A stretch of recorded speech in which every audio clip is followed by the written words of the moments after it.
اعوذ باللہ من الشیطان الرجیم بسم اللہ الرحمن الرحیم وَإِنَّ لَكُمْ فِي الْأَنْعَامِ لَعِبْرَةً نُسْقِيكُم مِّمَّا فِي بُطُونِهِ مِن بَيْنِ فَرْثٍ وَدَمٍ لَبَنًا خَالِصًا شَائِغًا لِلشَّارِبِينَ صدق اللہ العظیم۔ کریشن آف دی یونیورس کے ضمن میں نے جو چند باتیں آپ سے عرض کی تھیں، اس کے ضمن میں خیال آیا کہ آپ کو ایک شعر بھی سنا دوں۔ عبد القادر بے دل بہت بڑے شاعر اور بہت بڑے فلسفی گزرے ہیں ہندوستان میں، اورنگزیب کے زمانے میں تھے اور انہیں دنیا کے چوٹی کے فلسفیوں میں شمار کیا جاتا ہے۔ ان کا ایک شعر بڑا عجیب ہے: ہر دو عالم خاک شد تا بست نقش آدمی، اے بہار نیستی از قدر خود ہوشیار باش۔ ہر دو عالم خاک شد، دونوں عالم خاک ہو گئے۔ اب یہاں جو مفہوم میں لے رہا ہوں، شاعر کے ذہن میں کیا تھا کیا نہیں تھا وہ جانے اور اللہ جانے، لیکن ہر دو عالم، عالم امر، عالم امر نیچے اترا عالم خلق کی شکل میں، اور عالم خلق میں ہوتے ہوتے اترتے اترتے اترتے اترتے تنزل مٹی پیدا ہو گئی۔ ہر دو عالم خاک شد تا بست نقش آدمی، اب آدمی کا نقش بندھنا شروع ہوا۔ اب یہاں سے حیات ارضی کا سلسلہ شروع ہوا۔ گویا کہ انسان کو وجود میں لانے کے لیے اللہ تعالیٰ نے دونوں عالموں کو تنزلات کی بے شمار منازل سے اتار کر اور خاک تک پہنچایا۔ تا بست نقش آدمی، اے بہار نیستی۔ اب یہ نیستی جو ہے سمجھ لیجئے، چونکہ فلسفہ وحدت الوجود کا یہ ہے کہ اصل حقیقت جو ہے اور اصل وجود تو اللہ کا ہے، باقی جو کچھ نظر آ رہا ہے یہ حقیقی وجود نہیں ہے، نیست ہے، یہ ہست نہیں ہے، صرف یہ شکلیں ہیں، صورتیں ہیں، امیجز ہیں۔ کل ما فی الکون وہم او خیال او عکوس فی المرایا او ظلال، تو یہ نیست ہے۔ یہ جو عالم وجود ہے جسے کہا جا رہا ہے نیستی، اس عالم کی بہار انسان ہے، کلائمیکس آف دس کریشن۔ خلقتہ بیدی، مسجود ملائک، خلیفۃ اللہ۔ تو اے بہار نیستی از خود قدر خود ہوشیار باش، ذرا اپنے مقام و مرتبے کو سمجھو کہ تمہارے وجود کے لیے اللہ تعالیٰ نے ہر دو عالم کو تنزلات کی کتنی منزلوں سے نیچے اتار کر خاک کیا ہے، تب تمہارا نقش بننا شروع ہوا۔ اور یہ عبد القادر بے دل وہ ہیں کہ جن کے آگے مرزا غالب بھی پانی بھرتے ہیں۔ طرز بے دل میں ریختہ کہنا اسد اللہ خان قیامت ہے، آسان کام نہیں ہے جو انداز ہے بے دل کا۔ اب چلیے آگے۔ وَإِنَّ لَكُمْ فِي الْأَنْعَامِ لَعِبْرَةً، جیسا کہ میں نے عرض کیا تھا، اس سورہ نحل میں اللہ تعالیٰ نے جو مختلف نعمتیں انسانوں کے لیے بنائی ہیں، پیدا کی ہیں، ان کا ایک ایک کر کے تذکرہ ہو رہا ہے، اور ان کے لیے تمہارے جو چوپائے ہیں، مویشی ہیں، ان میں بھی عبرت ہے، سبق ہے۔ ان کو دیکھو اور اللہ کی حکمتوں کو پہچانو۔ نسقیکم مما فی بطونہ، ہم پلاتے ہیں تمہیں اس میں سے جو ان کے پیٹوں میں ہوتا ہے۔ پیٹوں میں کیا ہوتا ہے؟ من بین فرث، گوبر ہوتا ہے، ودم، یہ خون ہوتا ہے۔ پیٹ چاک کرو گے کیا نکلے گا؟ لبنن، اب ان دونوں کے مابین سے اللہ تعالیٰ تمہیں پلا رہا ہے دودھ، لبنن خالصا، ستھرا، صاف، سائغا للشاربین، پینے والوں کے لیے نہایت خوشگوار، خوش ذائقہ۔ ومن ثمرات النخیل والاعناب، اور کھجوروں کے پھلوں سے بھی اور انگوروں سے بھی، تتخذون منہ سکرا ورزقا حسنا، اس سے تم نشے کی چیزیں بھی بناتے ہو اور یہ کہ رزق حسنہ بھی ہے، بہترین رزق بھی ہے تمہارے لیے۔ ان فی ذلک لآیۃ لقوم یعقلون، یقیناً اس میں نشانی ہے ان لوگوں کے لیے جو عقل سے کام لیں۔ وَأَوْحَىٰ رَبُّكَ إِلَى النَّحْلِ، اور تیرے رب نے وحی کی شہد کی مکھی کی طرف، یعنی اس کی فطرت میں یہ چیز ودیت کر دی۔ ان اتخذی من الجبال بیوتا ومن الشجر ومما یعرشون، کہ گھر بنا پہاڑوں پر بھی اور درختوں پر بھی اپنے چھتے لگا، گھر بنا، اور جو یہ ٹٹیاں باندھتے ہیں کھجوروں کی انگوروں کی بیلوں کے لیے، اس کے اوپر بھی وہ جا کے وہ اپنا بھی ڈیرا لگا لیتے ہیں۔ ثم کلی من کل الثمرات، پھر ہر طرح کے میووں میں سے کھا، یعنی ان کے رس چوس۔ فسلکی سبل ربک ذللا، اور پھر اپنے رب کے راستوں پر چل، وہ راستے کے جو صاف پڑے ہوئے ہیں کہ جن میں کوئی رکاوٹ نہیں ہے، ادھر سے ادھر، ادھر سے ادھر۔ یہ ہے شہد کی مکھی، یخرج من بطونہا، اس کے پیٹوں سے نکلتا ہے شراب، ایک پینے کی شے یعنی شہد، مختلف الوانہ، جس کے رنگ مختلف ہوتے ہیں، فیہ شفاء للناس، جس میں لوگوں کے لیے شفا ہے۔ جیسے کہ جن جن پودوں کے پھولوں کا رس اس نے چوسا ہے، اس کے خواص، اس کے اثرات، اس کی تاثیرات جو ہیں وہ شہد میں آ جاتی ہے۔ وہ شہد تو گویا کہ وہ کشید کر رہی ہے ان پھلوں کے اندر، اور ان میں جو کچھ تاثیرات ہیں وہ اس شہد میں آ جائیں گی، اور جڑی بوٹیوں سے گویا اس طریقے سے شہد میں وہ ادویات کے اثرات سراج کر رہے ہیں۔ ان فی ذلک لآیۃ لقوم یتفکرون، یقیناً اس میں نشانی ہے ان لوگوں کے لیے جو غور و فکر سے کام لیں۔ واللہ خلقکم ثم یتوفاکم، اللہ ہی ہے جس نے تمہیں پیدا کیا، پھر وہی تمہیں قبض کر لے گا، موت دے گا، وفات دے گا۔ ومنکم من یرد الی ارذل العمر، اور تم میں سے کچھ ایسے بھی ہوتے ہیں جو بڑی ہی ضعیف عمر کو پہنچ جاتے ہیں، بڑی ردی عمر، وہ ضعیف عمر جس میں کہ انسان دوسروں پر بوجھ بن جائے، اور نہ صرف یہ کہ دوسروں پر بوجھ بن جائے، لیکن لا یعلم من بعد علم شیئا، کہ نہ جانے سب کچھ جاننے کے بعد کچھ بھی۔ آپ کو معلوم ہے ڈیمنشیا بھی ہو جاتا ہے، ذہنی صلاحیتیں ختم ہو جاتی ہیں، یادداشت ختم ہو جاتی ہے، بڑے بڑے عاقل اور بڑے بڑے فلسفی اس عمر میں جا کے جو بچوں کی سی باتیں کرنے لگتے ہیں۔ ان اللہ علیم القدیر، یقیناً اللہ تعالیٰ جاننے والا ہے، قدرت والا۔ واللہ فضل بعضکم علی بعض فی الرزق، اور اللہ نے تم میں سے بعض کو بعض پر رزق میں فضیلت دی ہے۔ اب یہ رزق کی فضیلت ایک تو وہ ہے جو مادی اسباب و وسائل ہے، یہ بھی رزق ہے، اس میں بھی اللہ نے فضیلت دی ہے۔ لیکن یہ کہ کوئی سوشلسٹ اور کمیونسٹ جو ہے اس پر اعتراض کر دے گا یہ اللہ کی طرف کیوں منسوب کرتے ہو، یہ تو لوگوں نے غلط نظام بنا رکھا ہے۔ لیکن سوال تو یہ ہے کہ ذہنی صلاحیتیں بھی تو اللہ نے سب کو برابر نہیں دی، جسمانی قوت بھی تو سب کو برابر نہیں دی، یہ بھی تو رزق ہے۔ اصل رزق تو یہ ہے جو جینز ملے ہیں، جو صلاحیتیں ملی ہیں، وہ کسی کے اپنے چوائس پر تو نہیں اور سب کی برابر نہیں ہے، اس میں بھی فرق ہے، کسی کو فضیلت دی ہے، کسی کو کسی اعتبار سے، کسی کو کسی اعتبار سے۔ واللہ فضل بعضکم علی بعض فی الرزق فما الذین فضلوا براد رزقہم علی ما ملکت ایمانہم، تو تم نہیں دیکھتے کہ جن لوگوں کو رزق میں فضیلت دی گئی ہو وہ لوٹا دیتے ہوں اپنا رزق اپنے غلاموں کو، یعنی جو ان کے غلام ہیں ان کو بھی ان کے ساتھ تقسیم کر لیں، ان کو بھی مالک بنا دیں۔ یہ تو نہیں ہوتا، یہ اصل میں نفی کی جا رہی ہے کہ تم نے جو سمجھا کہ ایک بڑا خدا ہے، یہ چھوٹے خدا جو ہیں، یہ در حقیقت اس کے تو ایک طرح سے یوں سمجھیے کہ خدمتگار ہی ہیں، لیکن چونکہ اس کے خدمت میں رہتے ہیں اور ہماری کو سفارش کر سکتے ہیں۔ لیکن اگر یہ چھوٹے ہیں تو جیسے تم اپنے غلاموں کو اپنے برابر نہیں کر سکتے، کیا اللہ تعالیٰ ان کو اپنے برابر کر لے گا؟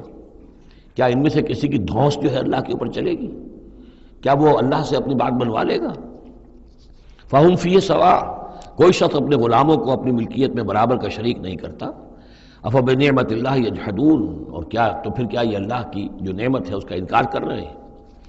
واللہ جعل لکم من انفسکم ازواجا، اللہ نے تمہاری اپنی نوع ہی سے تمہاری بیویاں بنائیں، جوڑے بنائے۔ زوج کا لفظ عربی میں دونوں طرف جاتا ہے، عورت کے لیے مرد زوج ہے اور مرد کے لیے عورت زوج ہے، زوج جوڑے کو کہتے ہیں۔ واللہ جعل لکم من انفسکم، یہاں انفسکم سے مراد کیا ہے؟ تمہاری نوع، ہر جاندار کا جوڑا جو ہے اسی کی نوع میں سے ہے، ایک سپیشیز ایک ہی ہے، جو بھی جانور ہے سپیشیز ایک ہے، اس کے جینڈرز مختلف ہیں، جن سے جدا ہیں، لیکن یہ کہ جہاں تک نوع کا تعلق ہے وہ ایک ہی ہے۔ وَجَعَلَ لَكُم مِّنْ أَزْوَاجِكُمْ بَنِينَ، اور پھر تمہاری بیویوں سے یا تمہارے جوڑوں سے تمہارے لیے اس نے بیٹے بنائے، وَحَفَدَةً، اور پوتے تمہیں عطا کیے، وَرَزَقَكُم مِّنَ الطَّيِّبَاتِ، اور ساری پاکیزہ چیزیں تمہیں دی۔ أَفَبِالْبَاطِلِ يُؤْمِنُونَ وَبِنِعْمَةِ اللَّهِ هُمْ يَكْفُرُونَ، یہ نعمت کا لفظ دیکھیے بار بار اس صورت میں آ رہا ہے۔ تو کیا یہ باطل پر ایمان رکھتے ہیں اور اللہ تعالیٰ کی نعمت کا انکار کرتے ہیں، کفران نعمت کرتے ہیں؟ وَيَعْبُدُونَ مِن دُونِ اللَّهِ مَا لَا يَمْلِكُ لَهُمْ رِزْقًا مِّنَ السَّمَاوَاتِ وَالْأَرْضِ شَيْئًا، اور یہ پوج رہے ہیں اللہ کو چھوڑ کر ان چیزوں کو جنہیں کوئی اختیار نہیں ہے ان کے لیے کسی رزق کا، نہ آسمانوں سے نہ زمین سے۔ ولا یستطیعون، نہ اس کی قدرت رکھتے ہیں۔ یہ ذہن میں رکھیے کہ یہ جو مشرکین عرب تھے اپنے ایام جاہلیت میں بھی تلبیہ جو پڑھتے تھے، لبیک اللہم لبیک لبیک لا شریک لک لبیک، تو اس میں موجود تھا لا شریک لک لبیک الا شریکا تملکہ وما ملک، تیرا کوئی شریک نہیں ہے، ہاں وہ شریک کہ جو کچھ اس کا اختیار ہے اس کا بھی مالک تو ہی ہے، یعنی بالآخر اختیار تیرا ہی تیرا ہے، کسی تیرے شریک کے پاس کوئی اختیار جو ہے تجھ سے آزاد ہو کر آٹونومس کوئی اختیار اس کے پاس نہیں ہے۔ تملکہ وما ملک، تو ہی اس کا بھی مالک ہے، اور جو بھی اس کا اختیار ہے وہ بھی در حقیقت تیرا ہی عطا کردہ ہے، یا تیرا اختیار مطلق اس کے اوپر بھی غالب ہے۔ تو گویا کہ جیسے عیسائیوں کے ہاں انہوں نے توحید کو تثلیث میں بدلا، پھر تثلیث کو توحید میں لے آتے ہیں، 3 in 1 and 1 in 3۔ اسی طریقے سے مشرکین عرب توحید کے اندر شرک پیدا کرتے تھے، شرک کو پھر لوٹا دیتے تھے توحید کی طرف۔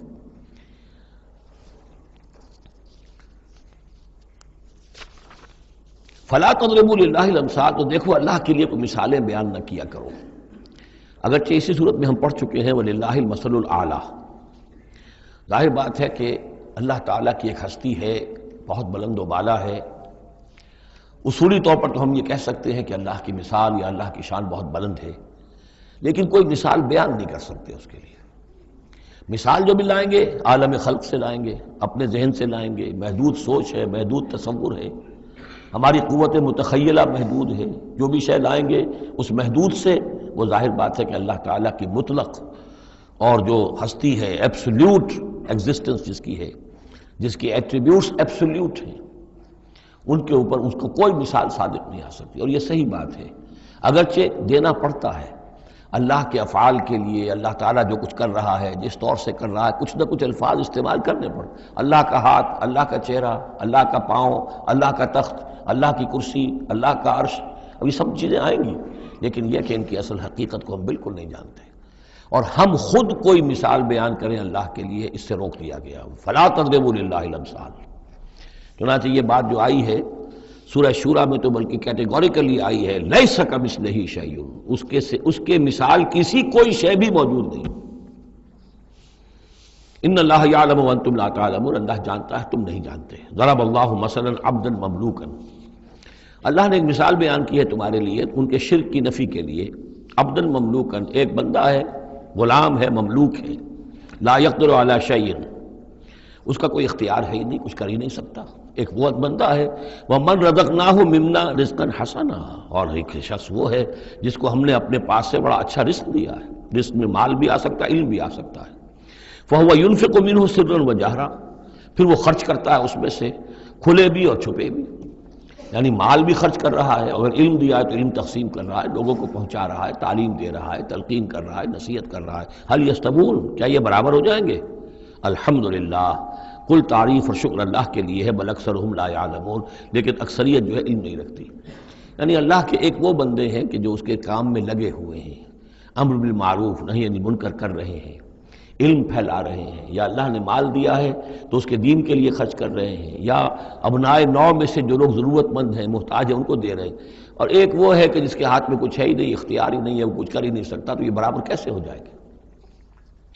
ضرب اللہ مثلا رجلین، اب اللہ نے ایک دو اور انسانوں کی مثال بیان کی۔ احدہما ابکم لا یقدر علی شیء وہو کل علی مولاه، ایک شخص کے دو غلام ہیں، ایک جو ہے ان میں سے وہ گونگا ہے اور وہ کسی کام کی صلاحیت نہیں رکھتا، اور وہ تو اپنے آقا کے اوپر بوجھ بنا ہوا ہے، روٹی تو توڑتا ہے، کھانا تو کھاتا ہے، اس میں صلاحیت کوئی ہے ہی نہیں، وہ کام کر نہیں سکتا۔ غلام جو لوگ ہوتے تھے آقاؤں کے، وہ کما کے بھی لاتے تھے، اور ان کی کمائی سے جو ہے وہ لوگ پھر عیش کرتے تھے۔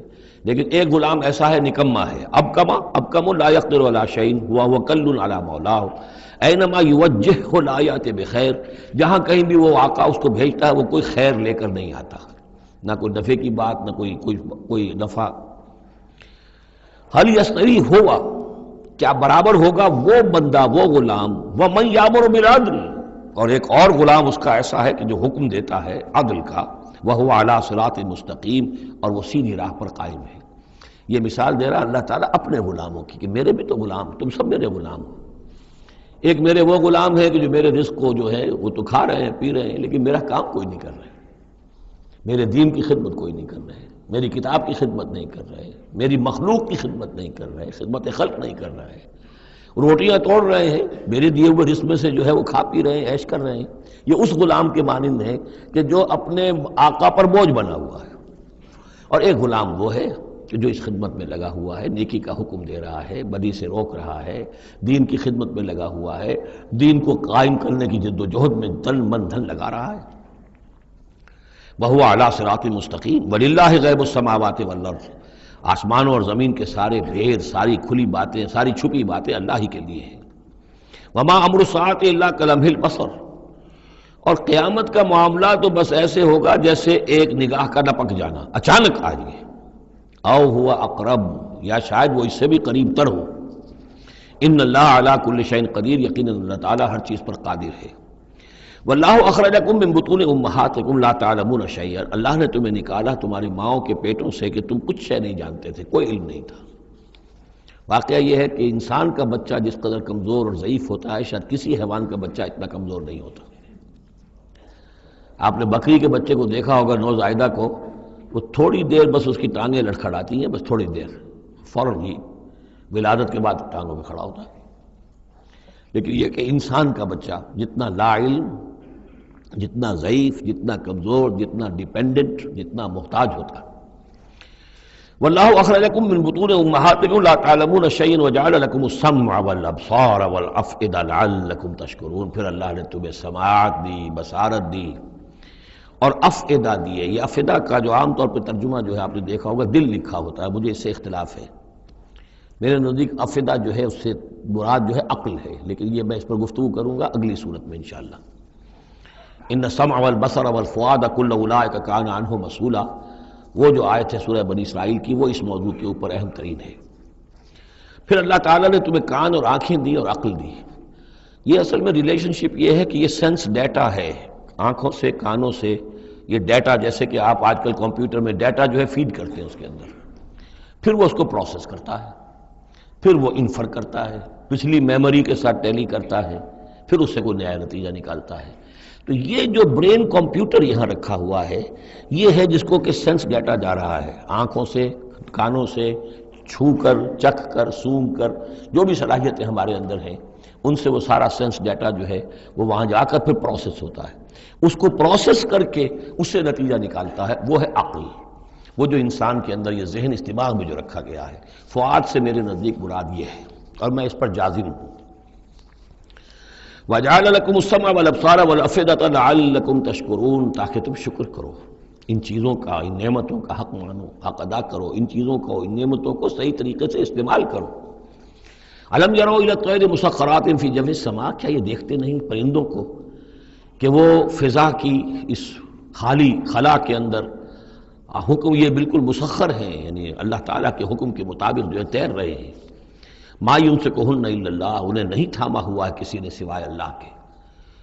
ان فی ذلک لآیات لقوم یؤمنون، یقیناً اس میں نشانیاں ہیں ان لوگوں کے لیے جو ماننا چاہیں یا جو ایمان رکھتے ہوں۔ واللہ جعل لکم من بیوتکم سکنا، اور اللہ تعالیٰ نے تمہارے لیے تمہارے گھروں میں سکون اور سکونت کی جگہ، رہنے کی جگہ تمہیں فراہم کی ہے۔ وجعل لکم من جلود الانعام، اور بنا دیے تمہارے لیے تمہارے چوپایوں کی کھالوں سے، بیوتن، ایسے گھر یعنی خیمے، یہ جانوروں کے کھالوں کے خیمے بناتے تھے تاکہ یہاں خیمہ، یہاں اکھاڑا وہاں لگا دیا، وہاں سے اکھاڑا وہاں لگا دیا، وہ ہلکا رہتا تھا خانہ بدوش لوگوں کے لیے۔ تم ان کی کھالوں سے بنا لیتے ہو گھر، تستخفونہا، جو تمہیں بڑے ہلکے رہتے ہیں تمہارے لیے، یوم ذانکم، جس دن کہ تم سفر میں ہو، و یوم اقامتکم، اور جب تم کہیں اقامت کرنا چاہو۔ وہی خیمے اتارے اونٹ کے پیٹھ کے اوپر سے، وہاں گاڑا، رات کو اس کے اندر آرام کر لیا۔ وَمِنْ أَصْوَافِهَا، اب یہ تین الفاظ آ رہے ہیں جو کہا تھا دفء، تمہارے لیے جڑاول ہے ان میں، انہی حیوانات میں وہ ریشہ پیدا کر رکھا ہے ہم نے، فائبر، جس فائبر کے ذریعے سے کہ تم کپڑا بنتے ہو۔ اب کاٹن فائبر ہے یا اب آرٹیفیشل فائبرز آ گئے ہیں، لیکن سب سے پہلے جو چیز انسان کو ملی تھی وہ تو حیوانات کے جو یہ ان چوپایوں کے جو بال ہیں ان سے ہی انسان نے کچھ چیزوں کو بننا سیکھا تھا۔ من اصوافہا، صوف کہتے ہیں بھیڑوں کی ان کو، واوبارہا، وبر کہتے ہیں جو کہ یہ ببریاں کہلاتی ہیں اونٹ کی، ان کے جو بال ہوتے ہیں، واشعارہا، اور بکریوں کے بال اشعار کہلاتے ہیں۔ تم ان سے صوف سے اور ببروں سے اور بکریوں کے بالوں سے اساساً و متاعاً تم سامان بناتے ہو، اپنے برتنے کی چیزیں بنا لیتے ہو، الہین ایک خاص وقت تک کے لیے۔ واللہ جعل لکم مما خلق ظلالا، اور اللہ تعالیٰ نے تمہارے لیے جو کچھ اس نے پیدا کیا ہے اس کے ذریعے سے سایہ فراہم کیا ہے۔ درختوں کا سایہ تمہیں ملتا ہے، کسی اور چیز کا سایہ اللہ تعالیٰ تمہیں دیتا ہے۔ وجعل لکم من الجبال اکنانا، اور تمہیں پہاڑوں کے اندر چھپنے کی جگہ دے دی ہے، یعنی غاریں ہوتی ہیں، ظاہر بات ہے طوفان جب آتے ہیں اور بڑی تیز ہوا جب چل رہی ہوتی ہے تو پہاڑوں ہی کے اندر وہ کھو موجود ہوتی ہے، وہ غاریں ہوتی ہیں کہ ان میں لوگ پناہ لیتے ہیں۔ وجعل لکم سرابیل تقیکم الحر، اور تمہارے لیے ایسے کرتے بنا دیے، لباس بنا دیے جو تمہیں گرمی سے بچاتے ہیں۔ وسرابیل تقیکم باسکم، اور ایسے کرتے یعنی جو ذرا بختر ہوتے تھے کہ جو تمہاری لڑائی کے اندر تمہیں بچاتے ہیں۔ کذالک یتم نعمتہ، نعمت کے لفظ کو پھر نوٹ کیجئے، اس طرح اللہ تعالیٰ اتمام فرما رہا ہے اپنی نعمتوں کا علیکم تم پر، لعلکم تسلمون، تاکہ تم سر تسلیم خم کرو اور اطاعت کی روش اختیار کرو۔ فَإِن تَوَلَّوْا، تو پھر اے نبی اگر یہ رخ موڑ لیں، پیٹھ موڑ لیں، فَإِنَّمَا عَلَيْكَ الْبَلَاغُ الْمُبِينُ، تو آپ پر تو بس صاف صاف پہنچا دینے کی ذمہ داری ہے۔ یعرفون نعمت اللہ ثم ینکرونہا، یہ اللہ کی نعمتوں کو پہچانتے ہیں پھر منکر ہو جاتے ہیں۔ واکثرہم الکافرون، اور ان کی اکثریت جو ہے وہ ناشکروں پر مشتمل ہے۔ وَيَوْمَ نَبْعَثُ مِن كُلِّ أُمَّةٍ شَهِيدًا، اب یہ جو مضمون جو ہے شہادت حق کا جو سورہ بقرہ میں آیا تھا، وَكَذَلِكَ جَعَلْنَاكُمْ أُمَّةً وَسَطًا لِتَكُونُوا شُهَدَاءَ عَلَى النَّاسِ وَيَكُونَ الرَّسُولُ عَلَيْكُمْ شَهِيدًا۔ اس کے بعد سورہ نساء میں آیا، ایک تو یہ آیا کہ اللہ کے گواہ بن کر کھڑے ہو جاؤ، پھر آگے چل کر آیا کیف اذا جئنا من كل امة بشہید وجئنا بک علی ہؤلاء شہیدا، آیت نمبر 41۔ وہ مضمون یہاں پھر دو مرتبہ اس صورت میں آ رہا ہے۔ وَيَوْمَ نَبْعَثُ مِن كُلِّ أُمَّةٍ شَهِيدًا، جس دن کو اٹھائیں گے ہم ہر امت میں سے ایک شہید۔ کون ہوگا وہ؟ جسے رسول کی حیثیت سے اس امت کو کی طرف بھیجا تھا۔ فَلَنَسْأَلَنَّ الَّذِينَ أُرْسِلَ إِلَيْهِمْ وَلَنَسْأَلَنَّ الْمُرْسَلِينَ، سورہ اعراف کی آیت نمبر 6۔ سب سے پہلے وہ جسے ہم کہتے ہیں پروزیکیوشن وٹنس کی حیثیت سے، عدالت کا گواہ، سرکاری گواہ کی حیثیت سے رسول کھڑا ہوگا، اور رسول یہ کہے گا کہ اللہ تیرا جو پیغام مجھ تک آیا تھا اس قوم کے لیے، میری قوم کے لیے، میں نے انہیں پہنچا دیا تھا۔ ناؤ دے آر ریسپانسبل، اب یہ جواب دہ ہیں، اب ان سے محاسبہ ہو سکتا ہے۔ تو یہ ہے نبی جو ہے گویا کہ اپنی قوم کے خلاف گواہی دے گا۔ اگر نبی یہ گواہی نہ دے تو وہ کہیں کہہ سکتے تھے اللہ ہمیں تو بات پہنچی نہیں، ہم بات سمجھے نہیں تھے۔ نبی کہے گا میں نے سمجھا دیا تھا، کھول کھول کر سمجھا دیا تھا، کوئی اجتماع نہیں چھوڑا تھا، پورا مبرہن کر دی تھی بات، دودھ کا دودھ پانی کا پانی بالکل علیحدہ کر دیا تھا، کیسے انکار کریں گے؟ وَيَوْمَ نَبْعَثُ مِن كُلِّ أُمَّةٍ شَهِيدًا ثُمَّ لَا يُؤْذَنُ لِلَّذِينَ كَفَرُوا وَلَا هُمْ يُسْتَعْتَبُونَ، پھر ان کافروں کو نہ کوئی اجازت ملے گی اور نہ انہیں لیو فار اپیل ملے گی کہ کھڑے ہو کر کسی طریقے سے کوئی عذر جو ہے وہ تراش کر کچھ اپنے آپ کو بچانے کی کوشش کریں۔ وَإِذَا رَأَى الَّذِينَ ظَلَمُوا الْعَذَابَ، اور جس وقت کے یہ ظالم اور یہ کافر اور گناہ گار دیکھیں گے عذاب کو، فَلَا يُخَفَّفُ عَنْهُمْ، تو پھر اب ان سے تخفیف نہیں کی جائے گی اس عذاب میں، وَلَا هُمْ يُنظَرُونَ، اور نہ ہی انہیں کبھی کوئی مہلت ملے گی، کوئی وقفہ نہیں ہوگا، وہ مسلسل ہوگا۔ وَإِذَا رَأَى الَّذِينَ أَشْرَكُوا شُرَكَاءَهُمْ، اور جب وہ دیکھیں گے مشرک لوگ اپنے شرکاء کو، وہ جا رہے ہیں عبد القادر جیلانی جن کے نام کی دہائی ہم دیا کرتے تھے، قالوا ربنا هؤلاء شركاؤنا، اب ظاہر بات ہے ان کا رتبہ بلند ہوگا آخرت میں، وہ اللہ کے ولی ہیں، یا حضرت عیسیٰ ہوں گے اللہ ہم اس کو پوجا کرتے تھے، ہمارا خیال تو یہ تھا کہ وہ سولی چڑھ کر ہماری طرف سے کفارہ بن ہی چکا ہے، یہ عیسیٰ جو ہے ہم نے تو اس کو پوجا تھا۔ تو وہ کہیں گے ربنا هؤلاء شركاؤنا الذين كنا ندعو من دونك، یہ ہیں وہ شرکاء جن کو ہم تیرے سوا پکارا کرتے تھے دنیا میں، فالقوا الیہم القول انکم لکاذبون، تو وہ مقدس ہستیاں یہ کہیں گی تم جھوٹ بول رہے ہو، بکواس کر رہے ہو، تمہارا ہم سے کوئی تعلق نہیں۔ یہ پہلے بھی آ چکا ہے کہ ہم تمہاری عبادت سے اور تمہاری ساری چیخ پکار سے ہم بالکل غافل ہیں، ہمیں کچھ پتہ نہیں تم کیا کرتے رہے ہو، ہمارا کوئی تعلق تم سے نہیں۔ فَأَلْقَوْا إِلَيْهِمُ الْقَوْلَ إِنَّكُمْ لَكَاذِبُونَ، تم جھوٹے ہو۔ وَأَلْقَوْا إِلَى اللَّهِ يَوْمَئِذٍ السَّلَامَ، اور وہ سب کے سب اس روز اللہ کے سامنے اپنی اطاعت اور عاجزی پیش کر رہے ہوں گے۔ وَضَلَّ عَنْهُمْ مَا كَانُوا يَفْتَرُونَ، اور جو افتراء انہوں نے کر رکھے تھے، ان کے نام پر عقیدے گھڑے ہوئے تھے، وہ بچا لیں گے اور وہ چھڑا لیں گے، اور وہ کفارہ بن چکے ہیں، وہ ہمارے گناہوں کی طرف سے پہلے ہی جو ہے کفارہ بن کر وہ قربانی کا بکرا بن کر پھانسی پر چڑھ چکے ہیں۔ تو یہ ساری چیزیں ضل عنہم، وہ سب کی سب جو ہیں وہ تو ان کے ہاتھوں سے گم ہو جائیں گے، ہاتھوں کے طوطے اڑ جائیں گے۔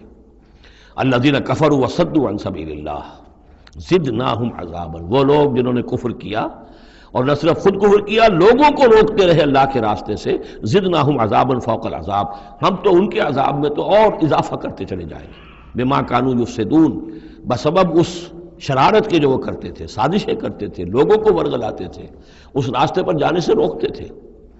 وَيَوْمَ نَبْعَثُ فِي كُلِّ أُمَّةٍ شَهِيدًا، دوبارہ دیکھیے آگے، اور ذرا تصور کرو اس دن کا جس دن ہم ہر امت میں ایک گواہ کھڑا کریں گے۔ یہ تمام جو رسول ہیں گواہ ہیں۔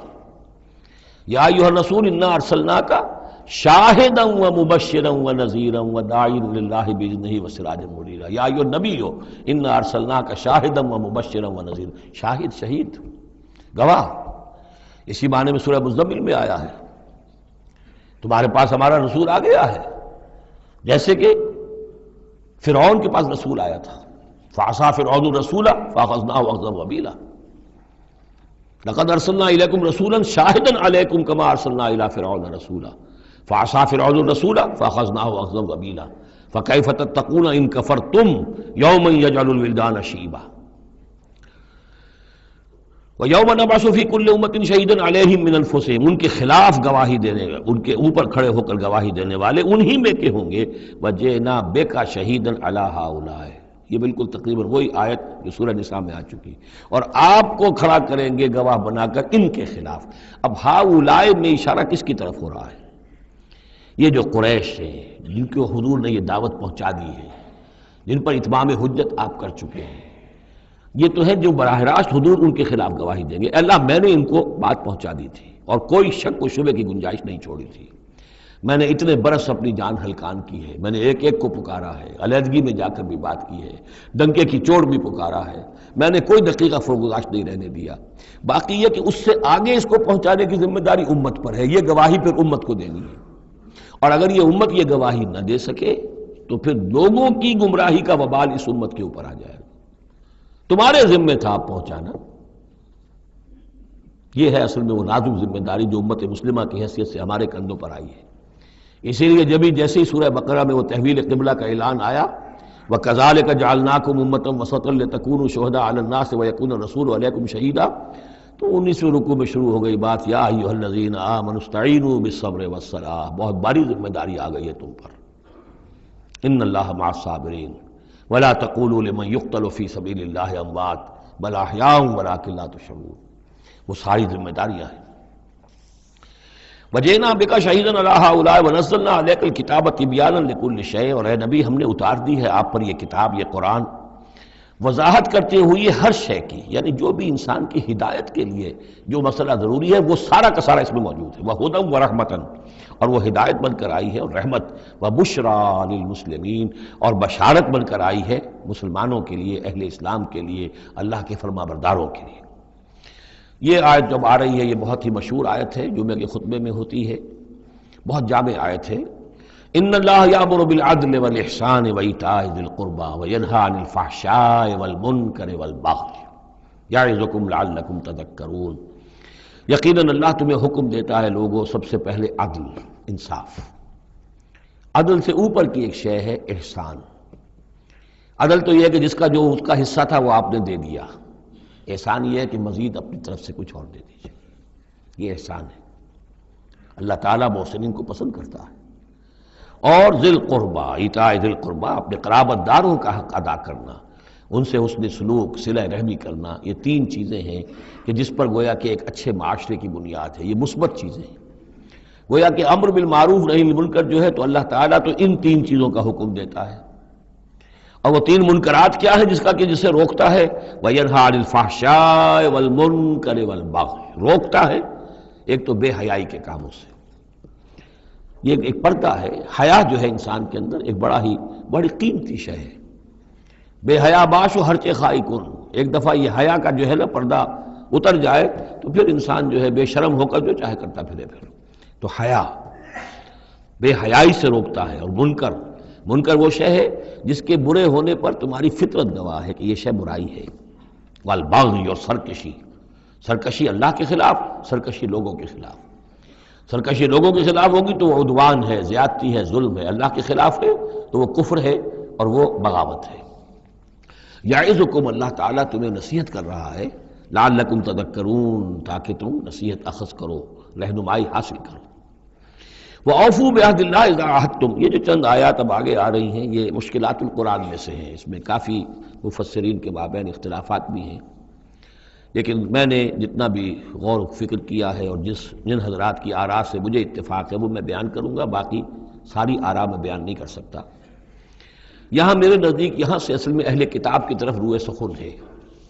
میں آپ کو بتا چکا ہوں کہ مکی صورتوں میں اہل کتاب سے براہ راست خطاب نہیں ہے، یا بنی اسرائیل یا اہل الکتاب نہیں ملے گا، لیکن سورہ انعام ہی سے بات شروع ہو گئی تھی، کچھ نہ کچھ ان کی طرف روئے سخن ہے، اشارے ہیں، اس لیے کہ یہ دور ایسا تھا کہ جس میں مدینے میں خبریں پہنچ چکی تھی، محمد رسول اللہ صلی اللہ علیہ وسلم نے نبوت کا دعویٰ کیا ہے، اہل کتاب کے کان بھی کھڑے ہو چکے تھے، ان میں سے کچھ لوگ تھے پہچان بھی چکے تھے، اور وہ یہ کہ گویا کہ منتظر بھی ہوں گے کہ اب ہم ان کی تصدیق کریں گے، ذرا اور دیکھ لیں، ذرا اور ان کے بارے میں صحیح معلومات ہمیں حاصل ہو جائیں. کچھ لوگوں کے اندر حسد کی آگ اسی وقت سے بھڑک چکی ہوگی، وہی ہے کہ جنہوں نے سکھا پڑھا کر پوچھا تھا کہ ان سے پوچھو اگر یہ نبی ہونے کا دعویٰ کرتے ہیں تو یہ بنی اسرائیل مصر کیسے پہنچ گئے تھے؟ یہ تو حضرت ابراہیم علیہ السلام کی نسل سے تھے، حضرت ابراہیم تو فلسطین میں رہتے تھے، الخلیل میں وہ دفن ہیں، یہ مصر کیسے پہنچ گئے جو حضرت موسیٰ علیہ السلام نے لے کر وہاں سے آئے؟ تو پوری سورہ مبارکہ سورہ یوسف جو ہم پڑھ چکے ہیں کہ کیا شکل بنی، کیا سبب بنا، کیا حالات تھے جن میں کہ بنی اسرائیل وہاں جا کر آباد ہوئے. تو اس طرح سے اب یہاں پہ اصل میں روئے سخن ان کی طرف ہے. وَأَوْفُوا بِعَهْدِ اللَّهِ إِذَا عَاهَدتُّمْ وَلَا تَنقُضُوا الْأَيْمَانَ بَعْدَ تَوْكِيدِهَا، اور دیکھو اللہ کے عہد کو پورا کرو جبکہ تم وہ عہد کر چکے ہو. جو بنی اسرائیل سے اذ اخذ اللہ میثاقکم، وہ جو بار بار آیا ہے، یہ تو تفصیل تو پھر جو ہے مدنی صورتوں میں آئی ہے جو ہم پڑھ چکے ہیں، وہ بعد میں نازل ہوں گی، ابھی گویا کہ اس کی طرف اشارہ کیا جا رہا ہے تاکہ جو ان کے صاحب علم ہیں وہ بات کو پا لیں، سمجھ لیں. عاقلانہ اشارہ کافی است. وَأَوْفُوا بِعَهْدِ اللَّهِ إِذَا عَاهَدتُّمْ، دیکھو اللہ کے عہد کو پورا کرو جبکہ تم نے عہد کیا ہے. وَلَا تَنقُضُوا الْأَيْمَانَ بَعْدَ تَوْكِيدِهَا، اور اپنی قسموں کو مضبوطی سے باندھنے کے بعد مت توڑا کرو. وَقَدْ جَعَلْتُمُ اللَّهَ عَلَيْكُمْ كَفِيلًا، اور اس پر تم نے اللہ کو کفیل بنایا ہے، اللہ کو گواہ بنا کر قسمیں کھائی ہیں، اللہ کو گواہ بنا کر تم نے عہد کیے تھے. إِنَّ اللَّهَ يَعْلَمُ مَا تَفْعَلُونَ، اللہ جانتا ہے جو کچھ کہ تم کر رہے ہو. وَلَا تَكُونُوا كَالَّتِي نَقَضَتْ غَزْلَهَا مِن بَعْدِ قُوَّةٍ أَنْكَاثًا، اس عورت کے مانند نہ بن جاؤ، اس دیوانی عورت کے مانند کہ جس نے بڑی محنت اور مشقت سے سوت کاٹا اور پھر اسے ٹکڑے ٹکڑے کر دیا. یہ گویا کہ ایک تمثیل دی گئی ہے، منتظر چلے آ رہے تھے تم نبی کی آمد کے، تم تو ان کے حوالے سے اپنے جو لوگ تھے یہاں کے عرب انہیں دھمکایا کرتے تھے کہ جب وہ آئیں گے تو ہم ان کے ساتھ ہو کر جنگ کریں گے، تو پھر یہ کہ تم ہمیں کبھی شکست نہیں دے سکو گے. اب یہ کیا ہو رہا ہے کہ جب اس نبی کا ظہور ہو رہا ہے تو اب تمہارے دل میں طرح طرح کے خیالات آ رہے ہیں. تو کیا اس بوڑھی عورت کی طرح کہ جس کی عقل ماری گئی تھی، بڑی محنت سے سود کاٹتی تھی اور پھر توڑ دیتی تھی، تو تم اپنا یہ سارا جو تانا بانا بنے بیٹھے تھے اب تک، اب تم چاہتے ہو کہ اس کو توڑ دو، تار تار کر دو. وَلَا تَكُونُوا كَالَّتِي نَقَضَتْ غَزْلَهَا مِن بَعْدِ قُوَّةٍ أَنْكَاثًا تَتَّخِذُونَ أَيْمَانَكُمْ دَخْلًا بَيْنَكُمْ أَن تَكُونَ أُمَّةٌ هِيَ أَرْبَىٰ مِنْ أُمَّةٍ، تم نے اپنی قسموں کو دخل دینے کا ذریعہ بنا لیا ہے اپنے مابین، مبادا کوئی اور قوم کسی دوسری قوم سے چڑھتی ہوئی نہ ہو جائے. یعنی تمہاری یہ قومی کشاکش ہے کہ تم نہیں چاہتے کہ بنی اسماعیل جو ہیں اب انہیں یہ سبقت حاصل ہو جائے، یہ فضیلت حاصل ہو جائے جو بنی اسرائیل کو حاصل تھی 2000 برس سے. ان تکون امۃ ہی اربع من امۃ، مبادا ہو جائے ایک قوم دوسری قوم سے بڑھی ہوئی، دوسری قوم سے افضل. اب یہاں نام نہیں ابھی لیے جا رہے ہیں، جیسا کہ میں نے عرض کیا اشاروں کنایوں میں باتیں ہو رہی ہیں تاکہ اہل کتاب کے جو اہل علم تھے ان تک یہ بات پہنچ جائے، ان کے دلوں کے اندر اتر جائے. اب قسمیں کھا رہے ہیں کہ ہم تو نہیں مانیں گے، اگر واقعی یہ وہی نبی ہے لیکن ہے یہ بنی اسماعیل میں سے، یہ امیین میں سے، تو نہیں مانیں گے. قسمیں کھا کھا کر ایک دوسرے کے ساتھ جو ہے وہ عہد کر رہے ہیں. تو یہ کیا کر رہے ہو؟ وَلَا تَكُونُوا كَالَّتِي نَقَضَتْ غَزْلَهَا مِن بَعْدِ قُوَّةٍ أَنْكَاثًا تَتَّخِذُونَ أَيْمَانَكُمْ دَخْلًا بَيْنَكُمْ أَن تَكُونَ أُمَّةٌ هِيَ أَرْبَىٰ مِنْ أُمَّةٍ إِنَّمَا يَبْلُوكُمُ اللَّهُ بِهِ، یہ تو اللہ تعالیٰ تمہیں آزما رہا ہے اس کے ذریعے سے. دیکھنا یہ ہے کہ تم حق پرست ہو یا نسل پرست ہو. اگر تو نسل پرست ہو تو پھر اللہ سے تمہارا کوئی تعلق نہیں. اگر حق پرست ہے تو اللہ تعالیٰ نے اگر تمہاری نسل کے اندر رکھا ہوا تھا اب کسی اور نسل میں رکھ دیا ہے. اور پھر یہ کہ وہ اتنی دور کی نسل بھی نہیں، ابراہیم ہی کی نسل سے ہے. تمہارے جد امجد جو ابراہیم ہے انہی کی ایک شاخ تم ہو، تو انہی کی ایک شاخ جو ہے وہ محمد رسول اللہ کی قوم ہے، تو ان کو ہم نے چن لیا ہے۔ ان تکون امۃ ہی اربا من امۃ، اسی میں تم اسی جو ہے بغیم بینہم کے حوالے سے اب تم جو ہے اس آزمائش میں ناکام ہو رہے ہو۔ انما یبلوکم اللہ بہ، یہ تو اللہ تمہاری آزمائش کر رہا ہے۔ وَلَيُبَيِّنَنَّ لَكُمْ يَوْمَ الْقِيَامَةِ مَا كُنْتُمْ فِيهِ تَخْتَلِفُونَ، اور پھر اللہ تعالیٰ لازماً ظاہر کر دے گا تمہارے لیے قیامت کے دن جو کچھ کہ تم جس میں اختلاف تم نے کیا تھا۔ وَلَوْ شَاءَ اللَّهُ لَجَعَلَكُمْ أُمَّةً وَاحِدَةً، اللہ چاہتا تمہیں ایک ہی امت بنا دیتا، یہ تفریقی نہ ہوتی کہ ایک امت کو ہٹا کر دوسری امت کو ہم لے آئے، ایک امت کو ہم معزول کر رہے ہیں دوسری امت کو لا رہے ہیں، ہم چاہتے یہ بھی کر سکتے تھے۔ تمہارے ہی اندر جو ہے ایک اور نشأت ثانیہ ہو جاتی، نشأت ثالثہ ہو جاتی، ایک نشأت ثانیہ تو ہو چکی تھی۔ ایک مرتبہ نیبوکڈنیزر کے ہاتھوں برباد ہوئے ہیکل سلیمانی تباہ ہو گیا تھا، پھر حضرت عزیر علیہ السلام کی دعوت توبہ اور اصلاح کے ذریعے سے تمہارے اندر دوبارہ ایک زندگی پیدا ہو گئی، تمہیں پھر ایک اور عروج ہوا، اب کر سکتے تھے یہ، اب پھر تیسری مرتبہ پھر تمہارے اندر ہی کوئی دعوت اچھی اٹھتی، تمہارے اندر ہی ہم کوئی نبی بھیج دیتے، وہ تمہارے اندر سے پھر جو ہے اصلاح کی ایک تحریک اٹھاتا، اور پھر تم سیدھے راستے پر آتے اور اللہ تعالیٰ تم پر رحم فرما دیتا اور قرآن بھی تمہیں کو دے دیتا۔ اللہ کر سکتا تھا۔ لو شاء اللہ لجعلکم امۃ واحدہ ولکن یضل من یشاء ویہدی من یشاء، لیکن اللہ تعالیٰ کا فیصلہ یہی ہے، وہ ہدایت دیتا ہے جو چاہتا ہے، اور وہ ہدایت اور گمراہ کرتا ہے جس کو چاہتا ہے، اور یہ دونوں ترجمے ہوں گے، وہ ہدایت دیتا ہے اس کو جو ہدایت کا طالب ہے، اور گمراہ کرتا ہے اس کو جو گمراہی کا طالب ہے۔ وَلَتُسْأَلُنَّ عَمَّا كُنتُمْ تَعْمَلُونَ، اور تم سے پوچھا جائے گا، باز پرس ہوگی اب جو کچھ تم کر رہے ہو، تم ایک بہت بڑے امتحان سے اب دوچار ہو رہے ہو، تمہارے پاس علم ہے، تمہارے پاس کتاب ہے۔ اب وہ انداز یاد کیجئے کہ جو سورہ بقرہ کے 5ویں رکوع میں یا بنی اسرائیل اذکروا نعمتی التی انعمت علیکم واوفوا بعہدی اوف بعہدکم وایای فارہبون وآمنوا بما انزلت مصدقا لما معکم ولا تکونوا اول کافر بہ ولا تشتروا بآیاتی ثمنا قلیلا وایای فاتقون ولا تلبسوا الحق بالباطل وتکتموا الحق وانتم تعلمون۔ وہی تو بات شروع ہوئی تھی، اوفوا بعہد اللہ اذا عاہدتم، یا بنی اسرائیل اذکروا نعمتی التی انعمت علیکم واوفوا بعہدی اوف بعہدکم وایای فارہبون۔ یہ در حقیقت یہ آیات جو ہیں یہ تمہید ہیں گویا کہ سورہ بقرہ کے 5ویں رکوع میں جو آیات آئی ہیں ان کی۔ وَلَا تَتَّخِذُوا أَيْمَانَكُمْ دَخَلًا بَيْنَكُمْ فَتَزِلَّ قَدَمٌ بَعْدَ ثُبُوتِهَا۔ اب دیکھو اپنی قسمیں جو کھا کھا کے اب تم ایک دوسرے کے ساتھ معاہدے کر رہے ہو کہ ہم نہیں مانیں گے، نہیں مان لائیں گے، نہ ان قسموں کو تم اپنے درمیان دھوکے کا ذریعہ بناؤ کہ ایک قدم جمنے کے بعد اور پھسل جائے۔ تمہارے دل میں بات آ چکی ہے، تم پہچان چکے ہو، یعرفونہ کما یعرفون ابناہم، اب تم پھسلو گے تو ظاہر بات ہے کہ فنہارا بہ فی نار جہنم، تو پھر تو یہ کہ سیدھے سیدھے جہنم کی آگ میں گرو گے۔ وَتَذُوقُوا السُّوءَ بِمَا صَدَدتُّمْ عَنْ سَبِيلِ اللَّهِ، اور تمہیں برائی کا مزہ چکھنا پڑے، عذاب کا مزہ چکھنا پڑے بسبب اس کے کہ تم نے روکا لوگوں کو اللہ کے راستے سے۔ تمہیں تو چاہیے تھا کہ سب سے پہلے کھڑے ہو کر گواہی دیتے۔ وَمَنْ أَظْلَمُ مِمَّنْ كَتَبَ شَهَادَةً عِندَهُ مِنَ اللَّهِ، تم کہتے کہ ہاں بالکل ٹھیک ہے، ہماری کتابوں میں جو تھی یقین محمد اللہ کے رسول ہیں، سب سے پہلے تمہیں بڑھ کر ان کی توثیق کرنی چاہیے۔ وَلَا تَكُونُوا أَوَّلَ كَافِرٍ بِهِ، کہاں تم سب سے پہلے کافر ہوئے جا رہے ہو۔ وَلَكُمْ عَذَابٌ عَظِيمٌ، اور تمہارے لیے بہت بڑا عذاب ہے۔ وَلَا تَشْتَرُوا بِعَهْدِ اللَّهِ ثَمَنًا قَلِيلًا، دیکھو اللہ کے اس عہد کو حقیر سی قیمت کے عوض فروخت نہ کرو۔ انما عند اللہ هو خیر لکم، جو کچھ اللہ کے پاس ہے وہ بہت بہتر ہے، جو اس کی نعمتیں ہیں، انعام ہیں، آخرت کی نعمتیں ہیں، جنت کی نعمتیں ہیں، تم ان کو ہاتھ سے دے رہے ہو، گنوا رہے ہو، اور دنیا کی یہ تھوڑی سی حیثیت، اپنی مسند، اپنی چودراہٹ، اپنی مشیخیت جو ہے اس کو تم چھوڑنے کو تیار نہیں ہو۔ ان کنتم تعلمون، اگر تم علم رکھتے ہو۔ ما عندکم ینفد وما عند اللہ باق، جو تمہارے پاس ہے وہ ختم ہو جائے گا، اور جو اللہ کے پاس ہے وہ باقی رہنے والا ہے۔ وَلَنَجْزِيَنَّ الَّذِينَ صَبَرُوا أَجْرَهُمْ، اور ہم لازماً دیں گے صبر کرنے والوں کو ان کا اجر، بِأَحْسَنِ مَا كَانُوا يَعْمَلُونَ، ان کے اعمال کے بہترین جو اعمال ہوں گے، جو کچھ وہ کر رہے ہیں ان میں سے بہترین اعمال کے حساب سے انہیں اجر دیں گے۔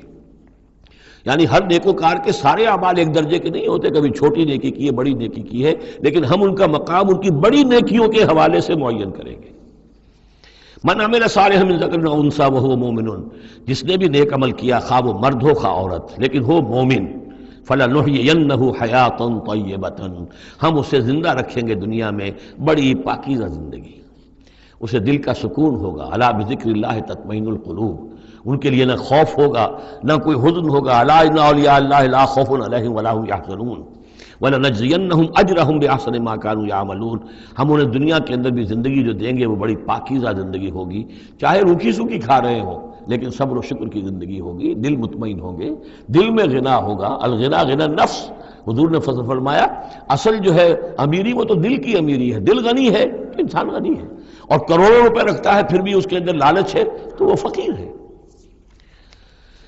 وَلَنَجْزِيَنَّهُمْ أَجْرَهُمْ بِأَحْسَنِ مَا كَانُوا يَعْمَلُونَ، ان کو جو بدلہ ہم دیں گے تو وہ ان کے جو بہترین اعمال ہوں گے ان کے حوالے سے۔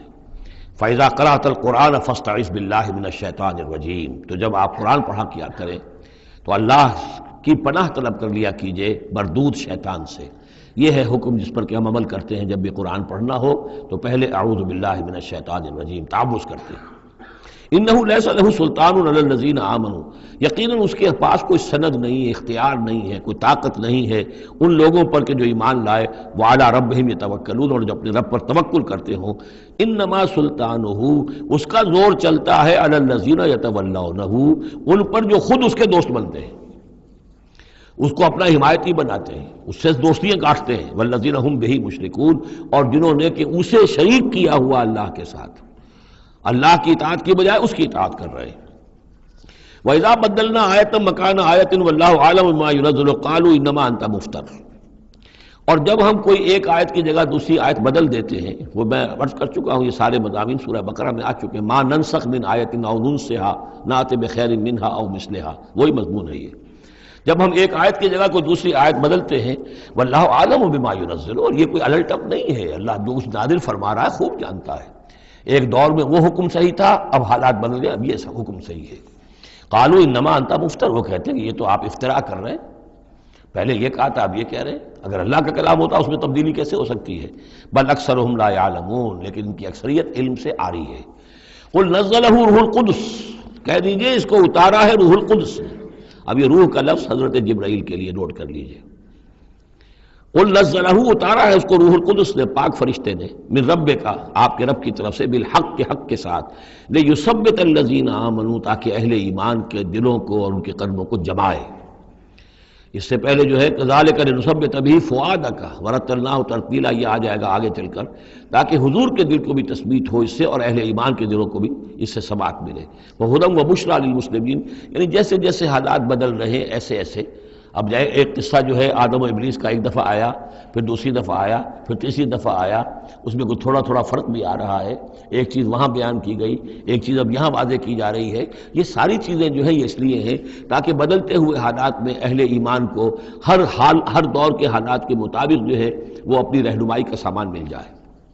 وَلَقَدْ نَعْلَمُ أَنَّهُمْ يَقُولُونَ إِنَّمَا يُعَلِّمُهُ بَشَرٌ، اور ہمیں خوب معلوم ہے کہ وہ یہ کہتے ہیں کہ یہ تو انہیں ایک انسان سکھا رہا ہے، کوئی شخص ہے، کوئی عجمی ہے، کوئی ہو سکتا ہے اہل کتاب میں سے ہو، بہت بڑا عالم ہے، اسے اپنے گھر میں انہوں نے رکھا ہوا ہے اور اس سے یہ چیزیں سیکھتے ہیں۔ لسان الذی یلحدون الیہ اعجمی، جس شخص کی طرف یہ منسوب کر رہے ہیں اس قرآن کو اپنے اسی غلط خیال کے حوالے سے، اس کو تو کہتے ہیں عجمی ہے، وہ عربی نہیں ہے۔ وہذا لسان عربی مبین، اور یہ قرآن نازل ہو رہا ہے اس زبان میں، عربی میں جو بالکل صاف ہے، کوئی عجمی جو ہے ایسی صاف زبان کیسے بولے گا؟ ان الذین لا یؤمنون بآیات اللہ، یقیناً جو لوگ اللہ کی آیات پر ایمان نہیں رکھتے، لا یہدیہم اللہ، اللہ تعالیٰ بھی اب انہیں ہدایت نہیں دے گا، زبردستی ہدایت دینا اللہ کی سنت نہیں، اللہ کا طریقہ نہیں۔ وَلَهُمْ عَذَابٌ عَلِيمٌ، اور ان کے لیے دردناک عذاب ہے۔ انما یفتری الکذب الذین لا یؤمنون بآیات اللہ، افترا بازی تو وہ کر رہے ہیں، جھوٹ وہ گھڑ رہے ہیں جو اللہ کی آیات پر ایمان نہیں رکھتے۔ وَأُولَٰئِکَ هُمُ الْكَاذِبُونَ، اور حقیقت میں وہ ہے کہ جو جھوٹے ہیں۔ من کفر باللہ من بعد ایمانہ، اور جو شخص ایمان لانے کے بعد اللہ کے ساتھ کفر کرے گا۔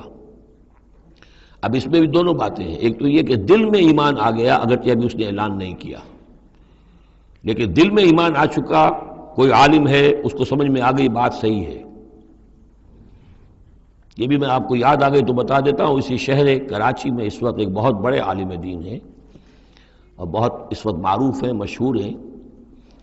کئی سال پہلے کی بات ہے، ابھی سید سراج الحق صاحب بھی یہاں موجود ہیں، ان کے مکان پر میں مقیم تھا، ان سے گفتگو ہوئی، انہوں نے کہا کہ میں نے آپ کا ایک ایک حرف پڑھا ہے اور مجھے آپ کی کسی بات سے کوئی اختلاف نہیں، لیکن ہم آپ کا ساتھ نہیں دے سکتے، اس لیے کہ ہم آپ کا ساتھ دیں گے تو اپنی برادری سے نکال دیے جائیں گے۔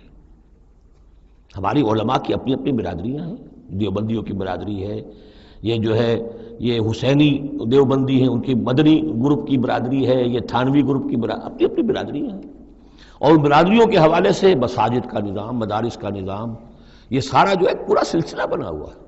اگر ہم آپ کا ساتھ دیں گے اپنی برادری سے باہر نکال دیے جائیں گے، یہ صاف کہا۔ اور ایسے ہی ایک عالم دین پنجاب کے بھی ہے، انہوں نے بھی یہ کہا، میں نے ہر چیز پڑھی ہے، صرف ایک چیز سے مجھے آپ کی اختلاف ہے، اور وہ یہ کہ جو زمینداری کے بارے میں مولانا تحسین صاحب کی بات کی آپ نے تائید کی ہے، بس باقی مجھے آپ کی کسی چیز سے اختلاف نہیں، لیکن ہم آپ کا ساتھ نہیں دے سکتے۔ تو جن پر حق واضح ہو جائے پھر وہ مصلحتوں کے تحت، وہ مصلحتیں پھر دل کو سمجھانے کے لیے ہوتی تو یہی ہے، اب ہمارا مدرسہ چل رہا ہے، ہمارا نام چل رہا ہے، اس سے خیر ہو رہا ہے، ہمیں اس برادری سے باہر نکال دیا جائے گا، پھر ہماری بات کون سنے گا، اور ہمارا جو خیر ہے وہ بند ہو جائے گا۔ آدمی انسان کو ریشنلائز تو کرتا ہے اپنے آپ کو مطمئن کرنے کے لیے۔ من کفر باللہ بعد ایمان ہی، جو شخص کفر کرے اللہ پر اس میں ایمان کے بعد، الا من اکرہ، سوائے اس کے کہ کوئی شخص مجبور کر دیا گیا ہو، اس کی جان پر بن گئی ہو، وقلبہ مطمئن بالایمان، اور اس کا دل ایمان پر جمع ہوا ہو، ولیکن من شرح بالکفر، لیکن جو شخص کفر کے لیے پھر اپنے سینوں کو کھول دے گا، صدرا فعلیہم غضب من اللہ ولہم عذاب عظیم، ان پر اللہ کا غضب ہے اور ان کے لیے بہت بڑا عذاب ہے۔ اور یہ دونوں پر اس کا انطباق ہوگا، ایک انکشاف ہو گیا اگرچہ ابھی زبان سے کہنے کی نوبت نہیں آئی، اور ایک یہ کہ زبان سے کہہ بھی دیا ہاں ہم ایمان لائے، بات صحیح ہے، اور پھر کسی مصلحت کی وجہ سے، کسی اپنے مفاد کی وجہ سے، کسی اپنے دھڑے بندے کی وجہ سے پھر واپس جائیں گے، تو ان کے لیے فرمایا من کفر باللہ من بعد ایمانہ الا من اکرہ وقلبہ مطمئن، ہاں جان بچانے کے لیے کلمہ کفر کہہ دینے کی اجازت ہے، دل جمع ہوا ہو، وقلبہ مطمئن بالایمان، ایمان پر دل جمع ہوا، ٹھکا ہوا، صرف جان بچانے کے لیے رخصت ہے کہ کلمہ کفر کہہ کے جان بچا لو۔ ولیکن من شرح بالکفر صدرا، لیکن جو ان کا سینہ پھر کھل جائے کفر کے لیے اثر نو، وہ اپنے اسی پیشہ ورانہ ضرورتوں کے تحت، فعلیہم غضب من اللہ ولہم عذاب عظیم، ان پر تو غضب ہے اللہ کا اور ان کے لیے بہت بڑا عذاب ہے۔ ذالک بانہم مستحب الحیات الدنیا علی الآخرہ، یہ اس لیے کہ انہوں نے دنیا کی زندگی کو محبوب رکھا، ترجیح دی آخرت کے مقابلے میں، وان اللہ لا یہدی القوم الکافرین، اور اللہ تعالیٰ ایسے کافروں کو ہدایت نہیں دیتا۔ اولئک الذین طبع اللہ علی قلوبہم، یہ وہ لوگ ہیں جن کے دلوں پر اللہ نے مہر کر دی ہے، وسمعہم، اور ان کے کانوں پر، وابصارہم، اور ان کی آنکھوں پر، واولئک هم الغافلون، اب یہ لوگ بالکل غافل ہیں، حقیقت سے ان کا اب کوئی تعلق نہیں۔ لا جرم انہم فی الآخرۃ هم الخاسرون، اب اس میں کوئی شک نہیں، منطقی طور پر اب نتیجہ یہی ہے کہ آخرت میں یہی خسارے والے ہوں گے۔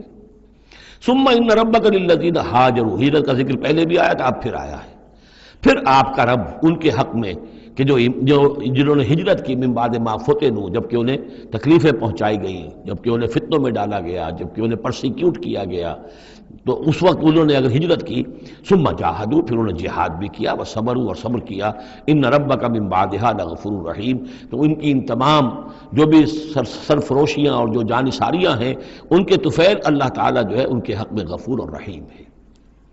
یوم تاتی کل نفس تجادل عن نفسہا، جس دن کے یعنی قیامت کے دن ہر جان آئے گی اپنی طرف سے مدافعت کرتے ہوئے، ظاہر بات ہے کہ ہر جان چاہے گی کہ میری جان چھوٹے، مجھے بچایا جائے، جہنم سے بچایا جائے، جو بھی عذر پیش کر سکتی ہو وہ پیش کرے گی۔ وتوفی کل نفس ما عملت، لیکن پورا دے دیا جائے گا ہر جان کو جو بھی کچھ اس نے کمایا ہوگا، وہم لا یظلمون، اور اس پر کوئی ان پر ظلم نہیں کیا جائے گا۔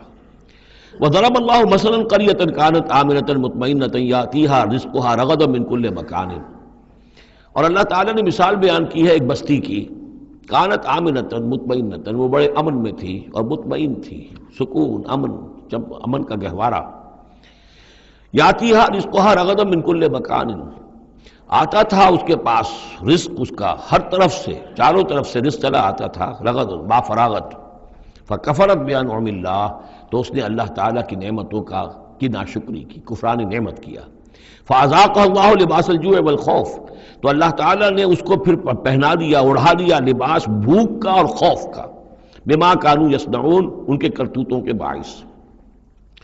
اس کے بارے میں مختلف آراء ہیں. ایک تو یہ کہ ایک عام تمثیل ہے، ایک یہ کہ اس سے مراد جو ہے سبا کی قوم جس کا ذکر ہم پڑھیں گے آگے چل کر سورہ سبا کے اندر، اس کا تذکرہ ہے. ایک رائے یہ کہ یہ مکے کا ذکر ہو رہا ہے کہ حضور کی آمد کے بعد، جیسا کہ قاعدہ کلیہ ہم سورہ انعام میں سورہ اعراف میں پڑھ چکے ہیں، رسول کی بعثت کے بعد اللہ تعالیٰ کی طرف سے لوگوں کے اوپر چھوٹے عذاب آتے تھے. آخری عذاب سے پہلے تو قحط کا عذاب پڑا تھا، اور عرب میں اس میں مکے میں بہت ہی اجناس کی کمی ہو گئی تھی، بہت وہاں پر تنگی تھی. تو اس کی طرف اشارہ ہو رہا ہے کہ یہ شہر جو ہے مکہ بڑا آرام سے تھا، امن میں تھا. امن کا تو گہوارہ ہے ہی ہمیشہ سے، مطمئن تھا، اور رزق چلا آتا تھا. ہر طرف سے لوگ آ رہے ہیں، قافلے آ رہے ہیں، حاجی آ رہے ہیں، عمرے کے لیے لوگ آ رہے ہیں، چیزیں لے کر آ رہے ہیں، جانور جو ہیں وہ قربان ہو رہے ہیں. ظاہر بات ہے وہ قربان ہونے والے جانوروں کا گوشت کہاں جاتا تھا؟ یہ اہل مکہ ہیں، یہ اس کو کھاتے تھے. تو یہ ساری رزق ان کے پاس فراوانی چلا آتا تھا. لیکن اس شہر کے لوگوں نے پھر اللہ کی نعمت کا، انعامات کا انکار کیا اور کفران نعمت کیا، تو اللہ نے انہیں خوف اور بھوک کا لباس پہنا دیا ان کے کرتوتوں کے سوائے. بس اسی آیت کے حوالے سے میں نے یہاں کراچی میں تقریریں کی تھی. کافی پرانی بات ہے، جب کراچی میں جو حالت ہو گئی تھی، کہاں یہ عروس البلاد کراچی، پھر یہاں کی فراوانی، ہر طرح کا پورے پاکستان میں جو پھل بہترین ہوتا ہے وہ یہاں آپ کو ملتا ہے. یہاں سستی چیزیں ملتی ہیں، یہاں جابز ہیں، کام ہے. لیکن پھر یہ ایک زمانہ جو کراچی پر گزرا ہے، خدا نہ کرے پھر دوبارہ آ جائے. حالات پھر جو ہیں وہ بگڑتے نظر آ رہے ہیں. لیکن یہ ہے کہ اللہ نہ کرے کہ وہ صورت ہو جائے. لیکن ایک دور تو ایسا آ گیا تھا کہ اذاقہ اللہ لباس الجوع والخوف، بھوک اور خوف، کاروبار ٹھپ، اور بد امنی، ڈاکے، کڈنیپنگز، قتل و غارت. وہ جو حال اس کراچی کا ہو گیا تھا اس کو ذرا یاد کیجئے. بالکل وہ نقشہ ہے یہ. ضرب اللہ مثلا قریۃ کانت آمنۃ مطمئنۃ یاتیھا رزقھا رغدا من کل مکان فکفرت بانعم اللہ فاذاقھا اللہ لباس الجوع والخوف بما كانوا یصنعون. تو یہ ایک عام تمثیل بھی ہو سکتی ہے جیسے کہ کراچی کی اس وقت کی صورتحال پر منطبق ہو گئی. لیکن یہ کہ تفسیر کے حوالے سے اور جسے تعویل خاص ہم کہتے ہیں، اس میں یہ یقیناً اشارہ ہے مکے ہی کی طرف. وَلَقَدْ جَاءَهُمْ رَسُولٌ مِّنْهُمْ فَكَذَّبُوهُ، ان کے پاس ان کے رسول آئے، انہوں نے جھٹلا دیا ان کو. فَأَخَذَهُمُ الْعَذَابُ وَهُمْ ظَالِمُونَ، تو عذاب نے انہیں آ پکڑا اور وہ ظالم تھے، گناہگار تھے. فَكُلُوا مِمَّا رَزَقَكُمُ اللَّهُ حَلَالًا طَيِّبًا، تو اے مسلمانوں کھایا کرو جو بھی اللہ نے تمہیں رزق دیا ہے اس میں سے جو حلال ہے اور جو پاک ہے کھایا کرو. وَاشْكُرُوا نعمت اللہ، پھر نعمت کے لفظ کو نوٹ کیجئے. یہ جو نعمت کے ذریعے سے، اللہ کی نعمتوں کے حوالے سے یہ صورت جو ہے ان کا تذکرہ، مختلف انواع و اقسام کی نعمتیں، مختلف جو دائرے ہیں زندگی کے، ان کے حوالے سے. وَاشْكُرُوا نعمت اللہ ان کنتم ایاہ تعبدون، اور اللہ کی نعمت کا شکر کرو اگر تم واقعتاً اسی کی بندگی کرتے ہو. انما حرم علیکم المیتۃ والدم ولحم الخنزیر وما اہل لغیر اللہ بہ، اللہ تعالیٰ نے حرام تو تم پر کیا ہے کھانا مردار کا اور خون کا اور خنزیر کے گوشت کا، اور جو جس پر کہ پکارا گیا ہو اللہ کے سوا کسی اور کا نام. یہ آیت کئی دفعہ آ چکی ہے، اب اس میں تفصیل میں جانے کی ضرورت نہیں. فمن اضطر غیر باغ ولا عاد، کوئی شخص اضطرار میں ہو، جان پر بن گیا ہو، بھوک سے اور مر رہا ہو، تو اگر وہ نہ تو اس کی طلب اس کے اندر ہو، نہ جو کم سے کم چیز جتنی کہ کھانے سے جان بچائی جا سکتی ہے اس سے وہ اضافی اور اس سے آگے بڑھے، فإن اللہ غفور الرحیم، تو اللہ اس کے حق میں غفور الرحیم ہے. ولا تقولوا لما تصف السنتكم الكذب هذا حلال وهذا حرام، اور دیکھو اپنی زبانوں میں جیسے منہ میں آئے نہ بک دیا کرو کہ یہ حلال ہے یہ حرام ہے. یہ تو اللہ کا فیصلہ ہوتا ہے. اسے کہہ دے تو اپنی زبانوں سے جو چاہا کیا دیا، تو یہ بغیر دلیل کے، بغیر سند کے نہیں. اللہ تعالی یہ حلت اور حرمت، تحلیل اور تحریم، یہ اللہ کا اختیار ہے. ولا تقولوا لمن تصف السنتكم الكذب، یہ جھوٹ جو اپنی زبان سے نکال دیتے ہو، هذا حلال وهذا حرام، یہ حلال ہے اور یہ حرام ہے.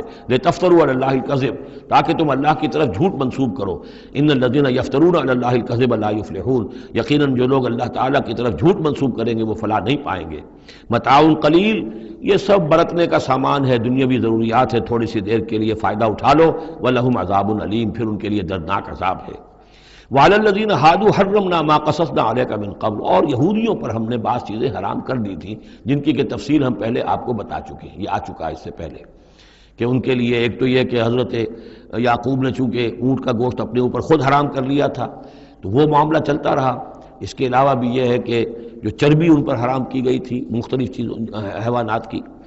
وعلی الذین ہادوا حرمنا ما قصصنا علیک من قبل وما ظلمناہم، اور ہم نے ان پر کوئی ظلم نہیں کیا، اور ہم نے ان پر کوئی ظلم نہیں کیا، ولیکن کانوا انفسہم یظلمون، بلکہ یہ ظلم انہوں نے خود اپنے اوپر ڈھائے۔ ثم ان ربک للذین عملوا السوء بجہالۃ، پھر آپ کا رب ان لوگوں کے حق میں کہ جو کہیں غلطی سے، جہالت سے، نادانی سے، جذبات کی رو میں بہ کر کوئی برا کام کر بیٹھے، ثم تابوا من بعد ذلک واصلحوا، پھر وہ توبہ کرے اور وہ اصلاح کر لیں، اس غلط کام کو چھوڑ دیں، حرام خوری سے باز آ جائیں، غلط کام جو ہے تج دیں ان کو۔ ان ربک من بعدہا، اگر وہ یہ شرطیں پوری کر دیں تو پھر آپ کا رب اس کے حق میں بھی، ان کے حق میں بھی غفور اور رحیم ہے۔ ان ابراہیم کان امۃ قانتا، یقیناً ابراہیم ایک امت تھے۔ اب یہ لفظ امت سمجھ لیجئے، اما یا امو کا جو اصل مفہوم ہے وہ قصد کرنا ہے۔ اب یہ امت وقت کے لیے بھی آتا ہے، بعد امت وذکر بعد امت، سورہ یوسف میں ہم نے پڑھا ہے، وہ شخص جو ساقی تھا بادشاہ کا بھول گیا تھا، ایک مدت کے بعد اسے یاد آ گیا۔ تو جب ایک پوری ہو رہی ہے، زمانے کو بھی ہم کیونکہ فالو کرتے ہیں، ٹائم کو بھی، اور اسی طرح راستے کو بھی فالو کرتے ہیں، تو قصد کر رہے ہوتے ہیں اس کا، اس حوالے سے زمانے کو بھی مدت کہا گیا، راستے کو بھی جو ہے امت کہا گیا۔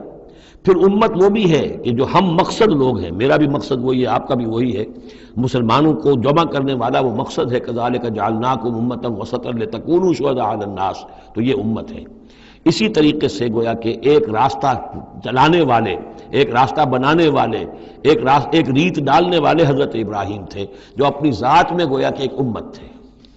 ان ابراہیم کان امۃ قانتا، فرما بردار، للہ حنیفہ، اللہ کے فرما بردار اور بالکل یکسو، ولم یکن من المشرکین، اور وہ ہرگز مشرکین میں سے نہیں تھے، شاکرا لانعمہ، وہ شکر گزار تھے اللہ تعالیٰ کی نعمتوں کے، اجتباہ ہو، اللہ نے انہیں پسند کر لیا تھا، وہداہ ہو، اور ہدایت دی تھی، الی صراط مستقیم، سیدھی راہ کی طرف، وآتیناہ فی الدنیا حسنہ، اور اسے دنیا میں بھی بھلائی اور خوبی عطا کی، وانہ فی الآخرۃ لمن الصالحین، اور یقیناً آخرت میں بھی وہ ہمارے نیک بندوں میں ہے۔